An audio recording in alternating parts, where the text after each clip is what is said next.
हम laminar flow की बात कर चुके थे, तो आज बात करते हैं टर्बुलेंट फ्लो की।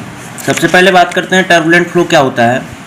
तो जो आपका टर्बुलेंट फ्लो होगा, जब रेनॉल्ड नंबर आपका 4000 से ज़्यादा होगा तभी आपका टर्बुलेंट फ्लो होगा। कब? पाइप में। अगर ओपन चैनल की बात करें तो अगर रेनॉल्ड नंबर आपका 2000 से ज़्यादा हो जाता है तो ये होगा आपका टर्बुलेंट फ्लो। ठीक, अब बात करते हैं टर्बुलेंट फ्लो कब होगा, कब लैमिनार फ्लो टर्बुलेंट फ्लो में चेंज करेगा।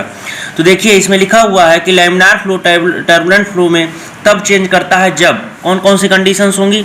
वेलोसिटी इज इंक्रीज्ड, जब आपकी वेलोसिटी इंक्रीज करेगी। वेलोसिटी इंक्रीज करेगी तो पार्टिकल के बीच में कोलिजन बढ़ेगा, जिससे पार्टिकल्स क्या होंगे, एक निश्चित पाथ पर न चलकर, एक लेयर में न चल करके अपने पाथ को डिस्ट्रैक्ट कर देंगे। ठीक है, तो वहाँ पे टर्बुलेंट फ्लो हो जाएगा। दूसरा है आपका डाया पाइप इंक्रीज, जब आप पाइप का डाया बढ़ा देंगे तो वहाँ पे टर्बुलेंट फ्लो हो जाएगा, मतलब लैमिनार फ्लो नहीं रहेगा वो। फिर the viscosity of fluid is decreased, देखिए जब विस्कस फ्लो होता है आपका तभी आपका लैमिनार फ्लो होता है। इसलिए अगर जो विस्कोसिटी घटती जाएगी, यानी जो है फ्लो आपका विस्कस नहीं रहेगा फ्लूइड, तो क्या हो जाएगा, आपका टर्बुलेंट फ्लो हो जाएगा। ठीक, हमने बात की रेनॉल्ड नंबर 4000 से ज़्यादा हो जाएगा। लिखा है William Froude gave the following law of fluid fraction for turbulent flow. ठीक है, एक विलियम फ्राउड जो थे उन्होंने कुछ फ्रैक्शन दिए हुए हैं, तो देखते हैं। Frictional resistance of the turbulent flow is, जो फ्रिक्शनल रेजिस्टेंस होता है टर्बुलेंट फ्लो में, जैसे हमने बताया ना जो है हेड लॉस, फ्रिक्शन फैक्टर, तो जो वेलोसिटी होती है, मतलब फ्रिक्शनल रेजिस्टेंस वेलोसिटी के b के पावर n के प्रोपोर्शनल होता है, where n is equal to 1.5 to 2, मतलब n की वैल्यू 1.5 से 2 के बीच में रहेगा, और जो फ्रिक्शनल रेजिस्टेंस होगा टर्बुलेंट फ्लो में वो प्रोपोर्शनल होगा b की पावर n के।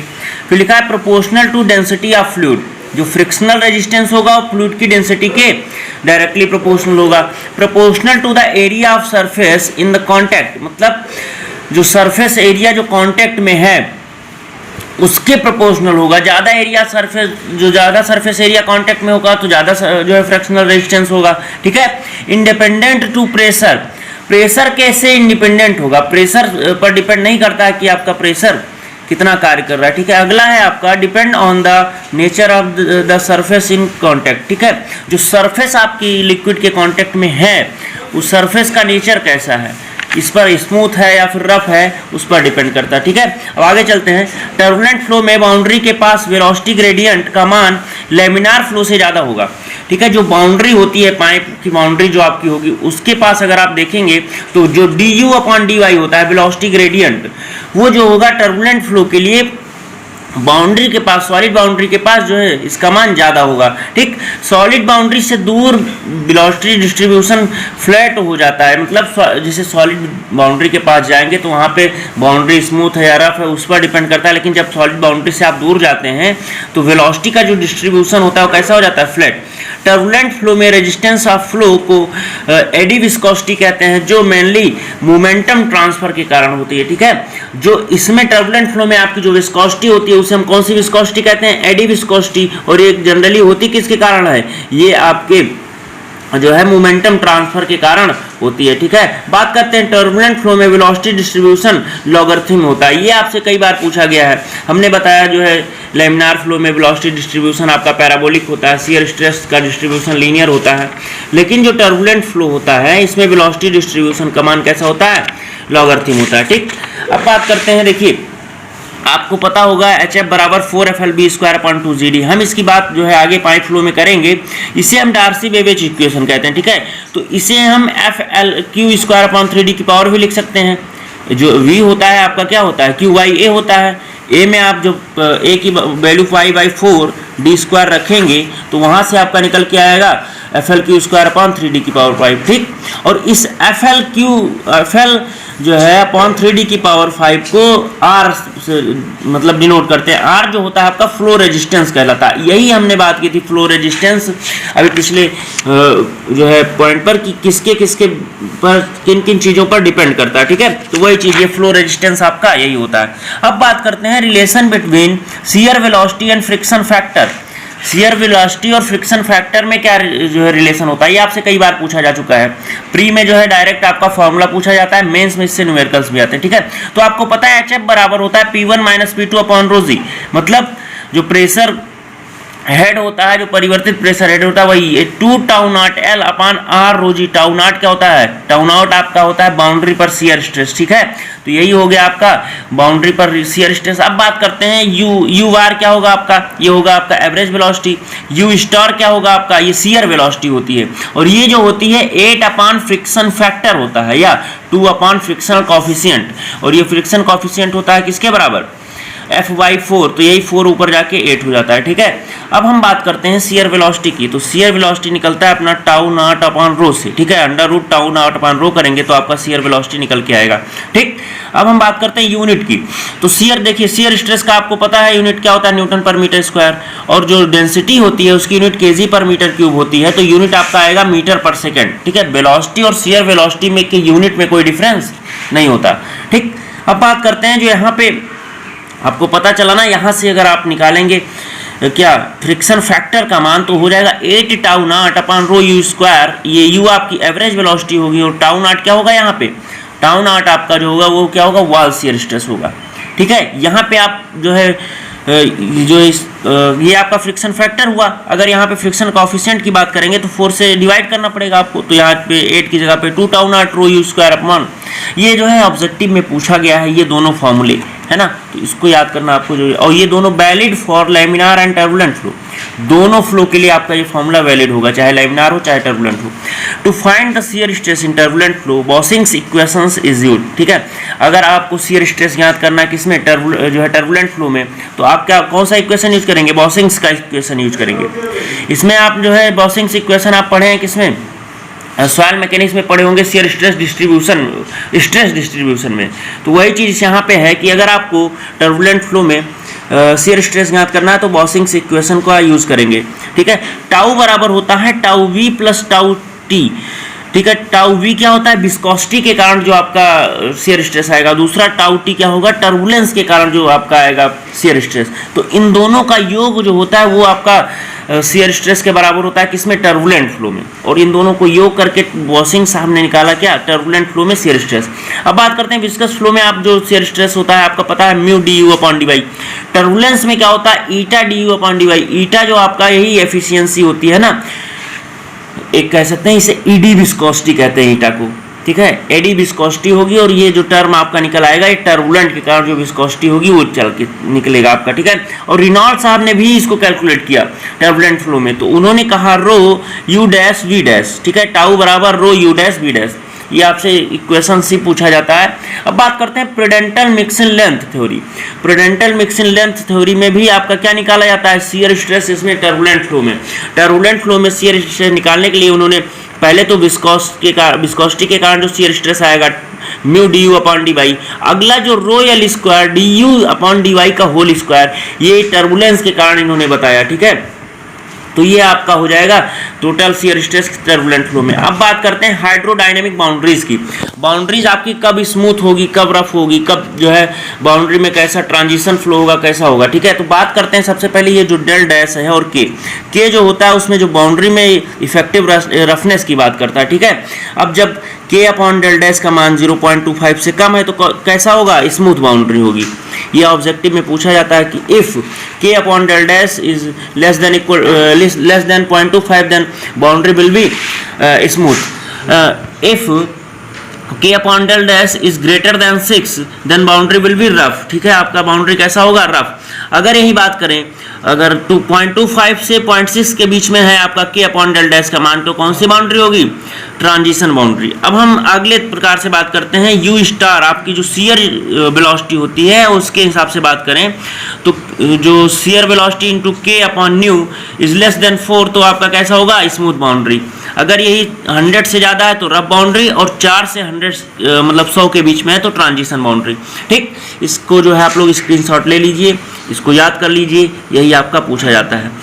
अब बात करते हैं कुछ वेलोसिटी डिस्ट्रीब्यूशन की। इसमें आपके टर्बुलेंट फ्लो में तो जो वेलोसिटी होती है u बराबर 2.5 v स्टार मतलब shear velocity ln y plus c। ln y का मतलब क्या हुआ कि वेलोसिटी डिस्ट्रीब्यूशन आपका कैसा है, लॉगरिथम है, यही पूछा जाता है इसमें। और आपसे कभी ये नहीं पूछा जाएगा कि इसका जो है फॉर्मूला या फिर इससे वेलोसिटी निकाल के कैलकुलेट करके बताइए, ठीक। तो आप लोग यही ध्यान रखिएगा कि वेलोसिटी जो डिस्ट्रीब्यूशन होता है टर्बुलेंट फ्लो में कैसा होता है, लॉगरिथम होता है। अब बात करते हैं velocity distribution in turbulent flow for smooth boundary. अगर बाउंड्री आपकी स्मूथ है तो क्या होगा, अगर बाउंड्री आपकी रफ है तो क्या होगा। तो u अपॉन देखिए यहाँ पे जो एक रिलेटिव मैटर निकल के आता है, फिर शियर वेलोसिटी से इधर मल्टीप्लाई कर देंगे तो आपका क्या हो जाएगा, एक्चुअल वेलोसिटी निकल के आएगी। तो 5.75 log v star y upon जो है स्मॉल v या म्यू कह सकते हैं आप प्लस 5.5, ये आपका क्या हो जाएगा स्मूथ बाउंड्री के लिए, ठीक। फॉर स्मूथ एंड रफ के लिए आपका ये फॉर्मूला हो जाएगा 2.5 v star ln y upon y dash, ठीक है। अब बात करते हैं velocity distribution for rough boundary. Rough boundary के लिए अगर हमने यहाँ स्मूथ बाउंड्री की बात की तो रफ बाउंड्री का भी बात करना पड़ेगा। तो 5.5 log y बाई के, जब के आ जाता है तो ये इफेक्टिव रफनेस होता है और यही आपका क्या होता है रफ बाउंड्री के लिए। तो आप के देखिएगा तो रफ बाउंड्री के लिए तुरंत लगा दीजिएगा, ठीक। अब आगे बात करते हैं कि अभी तक तो हमने y के रिस्पेक्ट में की, अब हम सेंटर से अगर बात करें, सेंटर से y मतलब अभी हमने सेंटर से बात की स्मॉल r के रिस्पेक्ट में। अब हम बात करें अगर सेंटर से मतलब बाउंड्री से मतलब y बराबर r माइनस आर, मतलब अगर ये पाइप है आपके तो इसके बाउंड्री से कितने दूरी पर क्या काम करेगा, तो उस इस रिस्पेक्ट में अगर हम बात करें तो वही चीज़ हो जाएगा। यहाँ पे जो y था वहाँ पे r माइनस आर हो जाएगा, जहाँ पे भी y था वहाँ r माइनस आर हो जाएगा। बस स्क्रीनशॉट लेते रहिएगा आप लोग। अब बात करते हैं मैक्सिमम वेलोसिटी इन टर्बुलेंट फ्लो। टर्बुलेंट फ्लो में मैक्सिमम वेलोसिटी कब होगी, जब y बराबर आपका r हो जाएगा, यानी r स्मॉल r आपका 0 हो जाएगा, मतलब सेंटर पे बात होगी, ठीक है। तो यहीं इसी फॉर्मूले में आप रख देंगे, यहाँ पे r की जगह 0 रख देंगे तो वही v star into r upon v हो जाएगा plus 5.5 for smooth, for rough के लिए r बाई के प्लस 8.5। ये 5.5 और 8.5 याद रखिएगा, 5.75 दोनों में सेम है। अब बात करते हैं मीन वेलोसिटी। मीन वेलोसिटी क्या होगी स्मूथ पाइप के लिए, तो 5.75 log v star r upon mu plus 1.75 यहाँ 4.75, ठीक है। इन दोनों डाटा को याद रखिएगा, जब ऑब्जेक्टिव में आता है तो कोई एक पॉइंट आप पकड़ के ही कर सकते हैं, ठीक है। अब बात करते हैं mean velocity exist turbulent flow में, या पाइप टर्बुलेंट फ्लो किसी पाइप में हो रहा है तो बाउंड्री से कितनी दूरी पर या फिर सेंटर से कितनी दूरी पर एक्चुअली में मीन वेलोसिटी आपकी एग्जिस्ट करेगी, ठीक है। तो y बराबर आपका मतलब y बराबर का मतलब क्या हुआ आपका बाउंड्री से, तो हो जाएगा 0.22 r पर, ठीक है। 0.22 r पर आपकी एक्चुअली में क्या मीन वेलोसिटी एग्जिस्ट करेगी, ठीक है। और ये जो इक्वेशन होता है ये valid for both type of boundary, आपका स्मूथ हो चाहे रफ हो, दोनों टाइप की बाउंड्री के लिए आपका ये इक्वेशन वैलिड होगा, ठीक है। और एक जो है रिलेशन पूछा जाता है u max upon u bar equal to 1 plus 1.33 root F. F कहाँ यहाँ पे क्या होगा फ्रिक्शन फैक्टर, ठीक है। देखिए टर्बुलेंट फ्लो में आपसे जो ज़्यादा पूछा नहीं जाता है, मेनली आपसे पूछा जाता है फ्रिक्शन फैक्टर कॉफिशिएंट ज्ञात करना है, फ्रिक्शन फैक्टर ज्ञात करना। तो इस चार्ट का आप लोग लीजिए स्क्रीनशॉट और देखिए सबसे पहले बात करेंगे लैमिनार फ्लो के लिए। तो लैमिनार फ्लो के लिए जो आपका होगा, लैमिनार फ्लो होगा तो आरई जो है आपका हमेशा 4000 से कम होगा, मतलब 2000 से कम होगा। लेकिन ट्रांजिशन फ्लो को भी अगर हम वैलिड करें, मतलब टर्बुलेंट में नहीं जा रहे हैं, तो यानी आरई आपका अप टू कब तक वैलिड होगा 4000 तक। तो आपका फ्रिक्शन फैक्टर की बात करेंगे, यहाँ पे हम देखिए फ्रिक्शन फैक्टर की बात करेंगे तो यहाँ पे कितना हो जाएगा 64 अपान आरई। अगर यहीं स्मॉल एफ की बात करें तो 4 से भाग देना पड़ेगा तो 16 अपान आरई, ठीक है। तो ये हो जाएगा लैमिनार फ्लो के लिए। लेकिन टर्बुलेंट फ्लो के लिए एक स्मूथ बाउंड्री होता है, मतलब डेल आपका जो है greater than or equal to K, और एक रफ बाउंड्री होता है डेल इज लेस देन के, ठीक है। तो दोनों बाउंड्रीज की अगर हम बात करें तो सबसे पहले स्मूथ बाउंड्री की बात करें तो देखिए ब्लेसियस इक्वेशन है, कोलेब्रुक्स इक्वेशन है, कारमान प्रेडेंटल इक्वेशन है, 3 इक्वेशन है रफ स्मूथ बाउंड्री के लिए। और ये आपसे पूछा जाता है, डायरेक्ट पूछा जाएगा कि फ्रिक्शन फैक्टर अगर आपको टर्बुलेंट फ्लो में इस स्मूथ बाउंड्री के लिए निकालना है तो कौन सा इक्वेशन यूज करेंगे। तो पहला ब्लेसियस इक्वेशन, दूसरा आपका कोलेब्रुक्स इक्वेशन, तीसरा है आपका कारमान्स प्रेडेंटल इक्वेशन, ठीक। अगर हम बात करें ब्लेसियस इक्वेशन की तो ब्लेसियस इक्वेशन हमारा 0.316 RE की पावर 1/4 क्या निकल के आएगा, फ्रिक्शन फैक्टर की बात कर रहे हैं अभी हम, फ्रिक्शन कोफिशिएंट की बात नहीं कर रहे हैं। तो F बराबर हो जाएगा 0.316 RE की पावर 1/4। RE यहाँ पे कब, ये कितने के लिए जो ब्लेसियस इक्वेशन होगा, अगर रिनॉल्ड नंबर आपका 4000 से 10⁵ के बीच में है तभी आपका वैलिड होगा। अगर रिनॉल्ड नंबर 10⁵ से अधिक होता है तो आप कोलिब्रुक्स इक्वेशन पे आएंगे, कब तक, 10.5 से 10⁵ से 10⁷ तक जाएंगे आप। और F equal to 0.0032 plus 0.221 upon RE की पावर 0.237। ठीक, अगर हम वही बात करें आपका एक और कोलिब्रुक्स इक्वेशन दो होती हैं, एक जो है 1/√F 1.8 log 10R माइनस 1.5186, ये कोलिब्रुक्स इक्वेशन होता है।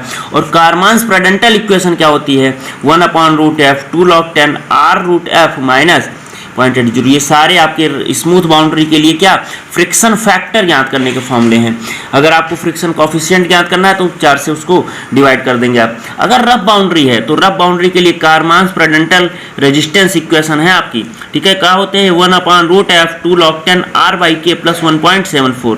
ठीक है, और इसी को अगर हम दूसरे शब्दों में लिखें तो 1/√F 1.14 माइनस 2 log KS/D। ठीक, तो ये आपके हो गए टर्बुलेंट फ्लो से रिलेटेड, जो मेनली आपको ये सारे फॉर्मूले याद रखने हैं और कौन कौन से जो है, जैसे ब्लेसियस साहब का है, कोलिब्रुक्स का है, कारमान्स का है, एक मूडी इक्वेशन भी होता है। ठीक है, मूडी इक्वेशन उन्होंने पूछा गया था आपसे कि मूडी इक्वेशन का यूज किस लिए करते हैं, तो मूडी इक्वेशन का यूज भी फ्रिक्शन फैक्टर को ज्ञात करने के लिए किया जाता है। ठीक है, तो टर्बुलेंट फ्लो से यह हो गया आपका जो है, जितनी भी बातें जो आपकी एग्जाम में पूछी जाती हैं मेनली हमने उसको डिस्कस की। अब हम आगे बात करेंगे कुछ नंबर्स की, कॉची नंबर, मैक नंबर, इन सब की। ठीक है, तो उसकी बात हम अगले लेक्चर में करेंगे। आज के लिए इतना ही, बहुत बहुत धन्यवाद।